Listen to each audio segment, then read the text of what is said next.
은혜 받으신 하나님 말씀은 요한복음 15장 26절 27절입니다. 성령 강림에 대한 말씀을 나누려고 합니다. 성령의 감동하심과 성령의 감화와 감동, 그리고 내주 교통은 좀 다른 것 같아요. 그러니까 성령의 감동과 감화가 뭐냐면 밖에서 영향력을 미치는 겁니다. 밖에서 영향력을 미치고 구약시대에 있던 많은 선지자들이나 많은 왕들이나 다윗 같은 경우도 보면 그 성령의 그 외적인 역사로 말미암아 감동하심으로 인해서 그 영향력 안에 있었음을 성경 여러 곳에서 발견을 합니다. 성령께서 하늘에서 사람을 감동하셔서 하나님의 일, 당장은 하나님께서 이런 모습을 비쳤지만 지나가면서 보니까 그 하나님께 성령으로 그렇게 하셨던 모습들을 발견하게 됩니다. 베드로후서 1장 21절에 보면 예언은 언제든지 사람의 뜻으로 난 것이 아니요 오직 성령의 감동하심 입은 사람들이 하나님께 받아서 말한 것이라 라고 말씀하시는데, 여기서 말하는 그 성경은 구약 성경입니다. 이스라엘의 믿음도 성령에 감동된 믿음이었었어요. 이스라엘이 그 성령에 감동되어서 야훼 하나님, 여호와 하나님을 섬기고 그 말씀 따라 하나님의 예수 그리스도 이 땅에 오시는 첩경, 초림을 준비하는 그런 길들로 역사하십니다. 신약 성도 역시 성령의 감동도 되고 성령의 감동 감화가 됐기 때문에 예수를 내 구세주 내 하나님 내 주로 고백하는 거거든요. 성령의 감동함이 없으면 예수를 내 구세주로 받아들일 자가 없어요. 감동 감화가 없으면 이거 도저히 그 하나님을 예수를 하나님이라 눈에 보이지 않는 그 하나님을 믿는다는 건 불가능합니다. 시편 51편 11절에 보면 다윗이 주의 성신을 내게 거두지 마옵소서라고 고백한 것을 보면 구약시대 성령 많은 부분도 성령의 감동함을 받았다는 것을 알 수가 있습니다. 예수보다 6개월 먼저 태어난 침례 요한도 성령이 충만한 사람이었었어요. 누가복음 1장 15절에 보면 모태로부터 성령 충만하여 충만함을 입어예요. 충만함을 받아가 아니라 충만함을 입어. 그리고 엘리사벳이 마리아의 문안함을 들을 때도 충만함을 입어, 성령의 충만함을 입어. 67절에 가보면 부친 사가랴가 성령의 충만함을 입어. 그래서 구약시대에 있었던 사람들, 예수가 죽고 승천하신 다음에 성령이 임해서 내주 교통하셨다면 구약시대에 있는 사람들은 전부 다 충만함을 입어 외적인 역사, 그런 것을 보게 됩니다. 요한복음 7장 38절 39절에 가보면 나를 믿는 자는 성경이 이른 것 같이 그 배에서 생수의 강이 흘러나리라 하시니 이는 그를 믿는 자의 받을 성령을 가리켜 말씀하신 것이라. 예수께서 아직 영광을 받지 못하신 거로 성령이 아직 저희에게 계시지 아니하더라. 그래서 예수의 영광이 십자가에 달려 죽고 부활하심이에요. 예수께서 십자가에 달려 죽고 부활하시기 전에는 그 아무 한 사람에게도 예수 외에는 성령이 임한 적이 없다고 성경은 말씀하고 있습니다. 예수께서 보호자에 오르시기 전에 영광을 받지 못했어요. 뭐냐, 쉽게 말하면 예수의 영광은 죽고 부활하심이에요. 승천하셔서 그 나라를 상속받는 거예요. 그런데 그것을 하지 못하셨기 때문에 아직까지 그것이 이루어지지 않았기 때문에 성령께서 제자들에게 있지 않았다라고 성경은 말씀을 하십니다. 성령의 내주 교통하심이요, 이것은 장로교회나 감리교회나 기성교회가 실수하는 게 뭐냐면, 너가 지금 예수를 뭐라고 했느냐, 예수 내 구세주 내 하나님 내 주로 고백했다 하면 그것을 성령의 감동함으로도 할 수 있는데, 물론 성령의 감동하심으로도 예수를 내 구세주 내 하나님 내 주로 고백할 수 있습니다. 그러나 그것을 성령이 내주했다라고 인정을 해버린다고요. 이건 좀 다른 거거든요. 시간적 차이가 좀 있는 것을 우리는 보게 됩니다. 이 땅에서 최초로 성령을 받은 사람이 예수입니다. 최초로 성령 받으신 분이. 세례 요한을 통해서 침례받고 올라오실 때 성령이 임하셔서 비둘기같이 성령이 그 위에 임하신 것을 보셨다라고. 그래서 최초로 성령 받으신 것이 예수 그리스도입니다. 예수께서 임하신 성령은 인격이십니다. 지정이 진산미가 확실하신 삼위 중에 한 위이신 하나님이십니다. 그전까지는 하늘에서 감동하신 인격이었다면 이제는 내주, 우리 속에 내주하시는 겁니다. 그래서 임한 적은 없어요. 예수님 이전에는 성령이 사람들에게 임한 적이 없어요. 하늘에서 성령께서 감동하셔서 역사케 하셨을지언정 그렇게 내주하셔서 나와 함께 영원히, 이것은 신약시대의 성도들에게만 있는 것입니다. 그래서 그 구약시대의 성령의 감동 감화는 보편성이 없어요. 그냥 특정한 사람, 어떤 양복동에게, 어떤 농부에게 감동하세요. 그리고 그 자기 일 끝났으면 또 그는 성령의 감동하심이 없기 때문에 그냥 자기 생업으로 돌아가기도 하고 그런 모습을 보게 됩니다. 하나님이 사용하자 하시는 한 몇몇 사람들에게 특별하게 감동하셔서 하나님께 쓰임받는 그런 모습입니다. 오늘 성령은요, 믿는 자에게 보편적으로 임하셔서 천국 갈 때까지 변치 않고 천국 갈 때까지 영원토록 함께 하시는 그 하나님의 은혜와 은총이라고 말씀하십니다. 예수께서 부활하신 다음에 제자들 앞에 나타났을 적에 그들이 숨을 내쉬며 성령 받으라 말씀을 명령을 하십니다. 예수께서 성령 받으라 하신 것은 내가 예수와 같은 성령을 또 따로 받겠다 이런 뜻이 아닙니다. 우리가 한번 따라 하십니다. 내가 예수의 지체가 되면, 다시 한번, 내가 예수의 지체가 되면 예수의 진액이 내게 임하는 것이다. 예, 잘 받으셔요. 이거 헷갈리면 안 됩니다. 예수께서 받으신 성령을 나도 똑같이 받는다는 그런 의미가 아닙니다. 성령은, 예수는 포도나무에 우리는 그의 가지예요. 그에게 붙어 있으니까 진액이 올라오는 거예요. 이걸 착각을 해요. 그러니까 여기서 이단들이 많이 나오는 거예요. 포도나무 진액이 가지까지 가서 열매 맺고 이파리 내고 꽃 피우고 열매 맺는 것처럼 우리가 예수에게 붙어 있을 때 그 진액이 우리에게 임하는 거예요. 우리 영혼 속에 있는 거예요. 먼저 예수의 육체에 성령이 충만하게 임하셨고, 우리가 예수의 부어주심, 우리 영혼의 예수 이름, 그 이름을 인하여 예수에게 접붙임 받는 순간에 예수의 그 모든 것들이 우리에게 흘러넘치는 것입니다. 예수가 우리에게 부어주심으로써 예수에 속한 자는 보혜사 성령을 받게 되었다고 성경은 말씀하고 있는 겁니다. 그게 지체니까. 예수는 육신으로 오셨기 때문에 사람 안에 들어갈 수 없어요. 예수는 시공간을 초월하지 못하셨어요. 갈릴리에 계시면 에베소서에 없고 여리고에 없고 예루살렘에 없고 사마리아에 없고, 그 예수를 만나려면 따라가야 돼요. 찾아가야 돼요. 이 집에 있으면 저 집에 없고, 이것은 예수께서 사람으로 오셔서 피 흘리러 오시는 그 사명이기 때문에 그러기 위해서는 시공간을 초월하지 않으셨어요. 복음서에서 보면 예수께서 여리고로 내려가시니라, 갈릴리로 가시니라, 사마리아를 통행하시니라, 예루살렘에 올라가시니라 라고 말씀하셔서 시공간을 초월하지 아니하시고 이동하셔. 그러나 부활하신 다음에 시공간을 초월해 버리십니다. 주님이 육신으로 이 땅에 오신 것은 우리에게 큰 유익이 됩니다. 피 흘려주셨으니까. 원초적인 세 가지 문제를 해결해 주셨어요. 우리 영혼의 문제, 육체의 저주의 문제, 질고의 문제, 이걸 해결해 주셨어요. 그런데 개인으로 내 영혼에 모실 수는 없어요. 예수 육체를 내 영혼에 모실 수 없어요.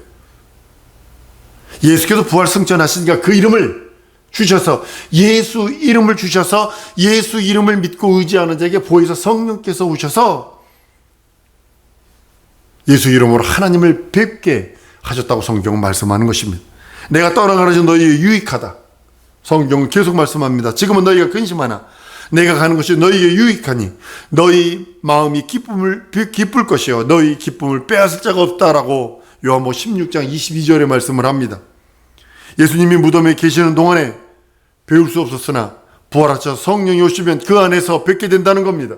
그러기 때문에 기쁘고, 그러기 때문에 예수가 내 안에 계시다는 것을 알게 된다는 겁니다. 한번 따라합니다. 성령으로 예수를 알리라.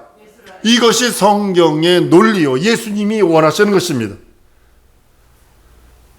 성령은 예수께서 부활하신 지 50일 후에 77절인데 50일인 건 40일째 예수께서 부활하신 다음에 이 땅에 40일 계셨어요. 40일째 되는 날 승천하시고 50일째 되는 날 성령이 임하시니 그걸 77절이라고 하는 겁니다. 이날에 예수 부활 승천할 때는 승천하는 모습은 500문도가 봅니다. 그러나 예수께서 보이사 성령, 언약하신 성령을 받을 것은 120명뿐이 안 됩니다. 성령은 받은 자는 120명에 불과했지만 나머지는 언젠간 받았을 줄 모르겠죠. 온열 성령 못 받았다 해서 구원조차 못 받는다는 그런 것은 아닙니다. 성령 받아야 구원 받는다면 다른 중보가 돼버리는 거예요. 오직 예수 이름 믿는 거로만 구원받는 겁니다. 근데 성령께서 감동하셔야 믿어지는 거예요. 아주 미묘한 차이입니다만 이게 아주 여러 가지 일들이 있습니다. 처음 성령 받은 자가 120명이었고 그 후로 아주 그에게 붙은 가지들이 어마어마하게 늘어나기 시작을 합니다. 그리고 성령께서 이제는 인치셔요. 넌 내 것이다. 영원전에 내가 그리스도 예수 안에서 너를 선택했다. 택했다. 성령 받고 안 받고가 구원의 영속성 여부를 가늠하는 중대한 문제입니다. 내가 구원을 계속 유지하는 것, 순종하기를 계속하고 믿기를 계속하기 위해서 성령 충만치 않으면 믿어지지가 않고 순종할 수가 없어요. 성령이 도움으로 믿음을 얻고 구원 얻은 자가 시험 들어 믿음을 포기한다면 다시 세상으로 돌아가죠. 성령의 감동, 감화로만 예수 믿었어. 근데 구원받는데 아무런 지정이 없어요. 그런데 시험 들어 마귀가 그걸 가만 내버려 두나? 시험 들게 만들어서 믿음을 포기하게 만들고 그리고 다시 세상으로 돌아가게 만듭니다. 가룟 유다처럼요. 곁길로 빠질 수 있습니다. 아나니아 삽비라처럼요. 성령을 속일 수도 있어요. 히브리서 6장과 히브리서 10장에 보면 하늘의 은사를 맛보고 타락한 자들은 진리라는 지식을 받으리 짐짓 죄를 범한 자들은 다시 정결케 할 수 없다고, 회개케 할 수 없다고 성경은 말씀하고 있습니다. 이런 자는 처음 사랑을 버렸으므로, 처음 믿음을 버렸으므로 심판받는다고 성경은 디모데도 5장 12절에 처음 믿음을 저버렸으므로 심판을 받는다라고 성경은 말씀하고 있습니다. 그래서 여러분들 한번 따라 하십시다. 예수 이름으로 성령 충만하리라. 그래야 삽니다.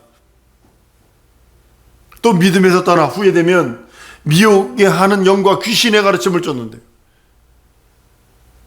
이게 아주 이거 지금 기독교에 지금 아주 심각한 문제입니다. 디모데후서 4장 1절에 보면 그러나 성령이 밝게 말씀하시기를 후일에 어떤 사람들이 믿음에서 떠나 미혹하는 영과 귀신의 가르침을 쫓으리라. 지금인 것 같아요. 이게 2000년 전에 예언해놓은 예언이라니까요. 지금 뭐하고 있어요? 귀신의 가르침 따르고 있고 미혹하는 영, 그쪽으로 좀 따라가고 있는 교회들이 한두 개인가요? 성령이 내주하시는 자처럼 믿음을 인침받기 때문에 예수를 부인할 수 없고 세상으로 돌아가지도 못합니다. 성령이 내주한 자는요, 처음부터 인침을 받았기 때문에 예수를 부인할 수도 없고 세상으로 돌아갈 수도 없어요. 술 담배를 할지라도, 이따금씩 주의를 범할지라도, 어떤 데는 진흥상 같은 데 타석 주장해서 꺼이꺼이 울지라도 주의 뜻대로 살지 못하는 것도 괴로워하고 번민하고. 난 우리 아버지가 참 적응한 게 뭐냐면, 저 갈매리 저 위 살 때 그게 맨 처음에는 되게 부끄러웠어요. 술만 취시면 내 주를 가 이래고 돌아오셔, 이래고 이렇게 흔들면서 온다고. 그러면 저기서도 들려. 고개 매력이 보면 그 봉대미 거의 그 소리가 다 들려. 그러면 나 그게 맨 처음엔 그렇게 창피했어. 4차선이 넓으니 좁으니 하면서 막 그냥 이리 비틀 저리 비틀 하면서 내 주를 가까이 하고도 온다고. 그 술이나 드시고 그것도 안 하고 왔으면 좋겠는데, 근데 그걸 가만히 들어보세요. 그럼에도 불구하고 예수 내 구주 찾는 그 모습이 복음을 깨닫고 나서는, 아 그렇구나, 바로 이거구나. 성령께서 미리 말씀하신 그의 은혜와 은총이구나. 주 뜻대로 살지 못하는 괴로움, 현실과 상황, 자식들을 먹여 살려야겠다는 그런 현실과 상황 때문에 그렇게 번민해도 괴로워하면서 예수를 시인하고 예수를 부정하지 않았다는 사실이죠. 보혜사에 의해서 믿음을 보증받고 증거받고 어떠한 일을 당할지라도 결코 흔들림 없어요. 종이 조각 위에 돌을 올려놓으면 바람이 불어도 날아가지 않죠. 그와 같은 거죠. 성령의 보증을 받고 성령의 내주, 교통을 보증을 받은 자는 믿음이 견고합니다. 흔들리지 않습니다. 번민은 많아요. 엄청나게 번민 많아요. 내가 이 길로 가면 편한 길인데, 내가 이쪽으로 하면 편한 길인데, 내가 이 믿음을 가졌으니, 어떤 사람은 원망하는 소리 들었어요. 저쪽으로 가서 가자니 천국에서 하나님이 섭섭해할 것 같고, 이쪽만 가자니 저쪽이 좋은 것 같고, 어떻게 하면 좋아요? 어떻게 하면 좋아요? 친구들은 나보고 놀러 가자고 그러는데 꼭 주일이 껴요. 이러면서 여행 가자고 그러는데 꼭 주일이 껴요. 어떻게 하면 좋아요? 이렇게 번민하면서. 근데 믿음이 흔들릴지라도 영혼이 떠나지는 않습니다.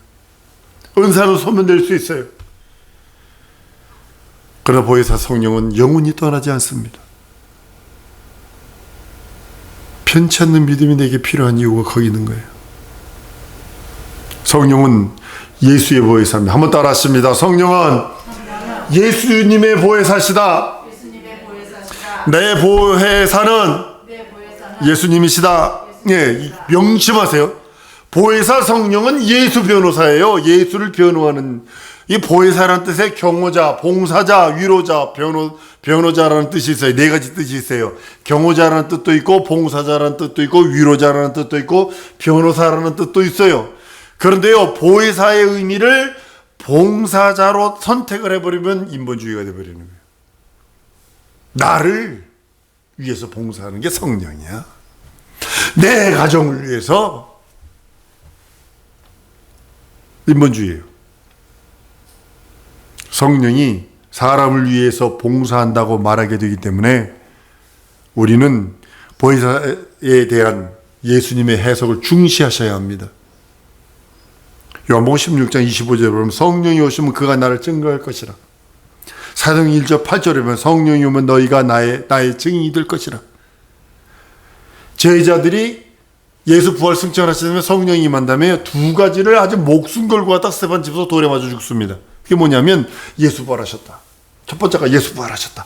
네가 죽였잖아. 빌라도에게 죄 없는 자 해가지고 네가 죽였잖아. 해놓고 하나님 보좌 우편에 서 계신 분이 그분이시다. 그 보혜사 성령을 보내셔서 우리의 구주가 하게 하셨다. 이것을 강력하게 얘기하다 스데반 집에서 돌에 맞아 죽습니다. 요한복음 16장 7절에 보면 내가 너희에게 실상을 말하노니 내가 떠나가는 것이 너희에게 유익이라. 내가 떠나가지 아니하면 보혜사가 너희에게로 오시지 아니할 것이요 가면 내가 그를 너희에게 보내리라 말씀하십니다. 보혜사는 요한복음 14장 16절에 가보면 다른 보혜사라 하셔서 예수 자신과 구별을 하는 그런 모습을 봅니다. 아까도 말씀드린 것처럼 성령은 예수의 보혜사고 우리를 위한 보혜사는 예수 그리스도뿐이 없어요. 여러분들과 나를 변호해 주시고 하나님 보호자 우편에서 말없는 탄식으로 우리를 변호하시는 예수 그리스도뿐이 없고, 보혜사 성령을 내가 받은 것은 예수 변호하라는 거예요. 예수가 무죄한 죽음을 죽었고 예수 부활하셨고 예수 다시 오신다. 예수 동정녀 탄생하셨고 날 위해 매 맞고 날 위해 가난하고 날 위해 죽으셨다. 부활하셨다. 이걸 증거하라고 보혜사 성령을 내게 부어주신 것입니다. 사도행전 요한 1서 2장 1절에 보면 만일 누가 죄를 범하면 아버지 앞에 우리의 대언자가 있으니 곧 의로우신 예수 그리스도라. 로마서 8장 34절에도 죽으실 뿐 아니라 다시 살아나신 이는 그리스도 예수시니 그는 하나님 우편에 계신 자의 우리를 위하여 간구하는 자라라고 성령 선언하십니다. 성령 예수의 변호는 예수의 죽음이 죄 없는 자의 죽음이었다는 것을 밝히 말씀하고 있습니다. 이것에 대하여 변호하는 것입니다. 그리고 예수의 죽음이 오명이다. 누명을 뒤집어 쓰고 죽었다. 저는 죄 없는 자인데 죽었다. 그가 부활하셔서 그 죄가 없음을 증거됐다. 그것이 성령으로 말미암아 내 안에 들어와서 내가 그것을 증거한다. 성령께서 예수의 무엇을 변호하시냐 이겁니다. 그래서 난 더 쉽게 가르치기 위해서 5가지라고 얘기합니다. 동정녀 탄생. 한번 따라 합시다. 예수는 동정녀 탄생하셨다. 예수는 순환당하셨다. 순환이 뭐냐면 예수께서 날 위해서 가난하시고 날 위해서 매맞으시고 날 위해서 죽으셨다. 한 번 더 따라 하십니다. 예수는 부활하셨다. 예. 다음 또 따라 예수는 승천하셨다. 예수는 다시 오신다. 이게 5가지예요. 이 5가지예요. 5가지인데 그것이 그 중에 예수께서 무죄한 자로 죽고 부활하셨어. 예수의 죽음은 오명, 누명 쓰고 죽은 거야. 이것에 대하여 보혜사 성령께서 집중적으로 증거해 주기를 원하시는 겁니다. 십자가는요, 흉악범들만 매다는 형틀입니다. 대로변에서 했어요. 어떤 사람들 안 보이는 곳이 아니라 대로변에서 공개적, 지금 북한에서 잘하죠. 공개 총살. 그 당시에는 시대적으로 대단히 혼란스럽고 반란이 많이 일어나고 아주 무장 봉기들이 많이 일어날 때입니다. 그 불만 품고 폭동이 일으키는 자들을, 사회의 불만을 품고 억압을 이기려고 그거 하는 것을 막기 위해서 아주 그냥 샘플로 십자가를 달아버리는, 사람들에게 경계를 삼고 아주 잔인하고 끔찍한 방법으로 처형하는 방법입니다. 예수는요, 국법에 따라서 심판을 받았어요. 로마라고 하는 국법, 그 당시 당대의 최고의 나라, 그 나라의 법을 따라서 죽었습니다. 어젠가 인터넷을 보니까 한 사람이 집행이 끝났어. 5년 전에 끝났는데 이 사람이 무죄네. 그것이 발견이 됐어요. 그래가지고 지금 인터넷에 난리 났어. 미국 난리 났습니다. 로마 군병들이 예수를 죽음을 확정하기 위해서 심장에 창을 찔러버리는 거예요. 이게 확인사살, 이게 로마 법에 있는 거예요. 확인사살하는 거예요. 확인사살. 무릎을 때려서 꺾어가지고 그 충격에 죽이든가 아니면 확인사살해서 옆구리를 찔러버리는 거예요. 심장을 찔러버리는 거예요. 물과 피를 다 쏟게 했어요. 아무도 그 예수에 대한 죽음, 이의를 제기할 수가 없어요. 만일 예수가 무죄하다가 주장한다면 로마 법정이 불법을 행한 자요, 로마 법이 잘못 판결을 내린 거요 라는 것뿐이 안 되는 겁니다. 예수는 그렇게 죄인이라는 누명을 쓴 채로 죽으셨다는 것을 증인들이 고백하는 것입니다. 성령은 예수를 죽은 자 가운데서 일으키시고 예수의 의로우심을 드러내 주셨습니다. 그 일로 우리들, 여러분과 나를 사용하기를 원하시는 겁니다. 한번 따르면 예수 부활의 증인, 무죄한 죽음의 증인이 우리가 되는 것입니다. 예수가 무죄한 죽음, 그 죽음을 죽으셨고 그가 부활하셨다. 그가 의로우신 분이 살아나셨다. 이것을 증거하는 증인들이 성도입니다. 사도행전 2장 17절에도 말세 내가 내 영으로 모든 육체에 부어주리니, 성령께서 육체를 가진 성도에게 임하셔서 이제는 예수의 지체가 되기를 원하시고 예수의 변호자가 되기를 원하시는 겁니다. 봉사자 아닙니다. 성령은 내 봉사자 아닙니다.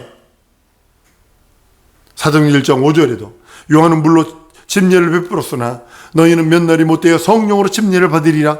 성령에 대한 침례에 대해서 또 말씀하고 있다는 사실이죠. 요한은 물로 세례를 베풀었다는 그것에 대한 증거, 예수를 증거했듯이 성령 받은 자는 성령의 감동으로 예수를 증거하고 예수의 무죄함, 예수의 부활하심을 증거하는 자라고 말씀하고 있는 것입니다. 초대교회의 증거는 간단합니다. 예수 죽었으나 하나님이 살리셨다. 이것만 집중합니다.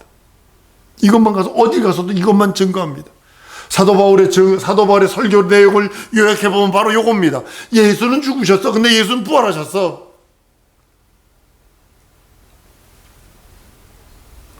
제자들도 성령 받고, 제자들도 예수 부활의 증거, 예수의 무지한 죽음에 대한 증거, 그것만 합니다. 지금 전 세계에서 순교자들이 가장 많이 나눈 것은 뭐냐면 요것 때문입니다. 성령 받고 예수의 부활하셨다, 예수 무지한 하나님의 아들이시오, 예수 부활 승천하셔서 다시 오신다, 이것 얘기하는 자들은, 윤리도덕 얘기하면요, 사랑 얘기하잖아요.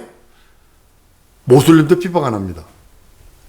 그러나 예수 부활하셨다, 예수 하나님이시다, 하나님 보좌 우편에 계신다, 예수 무지한 죄, 우리의 죄를 담당하시고 죽고 부활하셨다, 이것만 말하면 눈에 살기가 들어갑니다.